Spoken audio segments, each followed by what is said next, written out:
dahil magpapasko na, silipin natin ang isang pamilya sa Pampanga na ilang henerasyon nang gumagawa ng parol.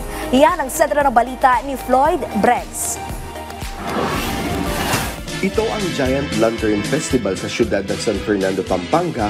Ang mga higanteng parol na tampok dito, likha ng lantern makers na kabilang sa mga pamilyang ilang henerasyon nang gumagawa ng mga ito. Para kay Edmar David, lantern maker ng Barangay San Nicolas, utang niya sa kanyang ama ang kanyang kakayahan sa paggawa ng giant lantern. Ang higanteng parol ni David kinilala bilang pinakamagandang parol sa festival ngayong taon. Yung champion na to, inaalay ko sa kanya dahil nung panahon siyang gumagawa, tinuturuan niya ako. Ngayon, binabalik ko lang sa kanya yung natutunan ko sa kanya. Ngayon, nag-champion na kami. Pangako ni David, patuloy niyang isasalin sa mga bagong henerasyon ang giant lantern making tradition. Siyempre, nagtuturo kami ng mga batang kabataan sa amin sa barangay namin para at least at the same time, nagkakatrabaho sila, natututo pa sila.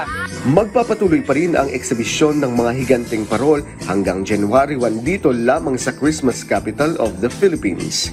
Kasama si Jag Costamero ng PIA Luzon, Floyd Bregs para sa Pambansang TV sa Bagong Pilipinas.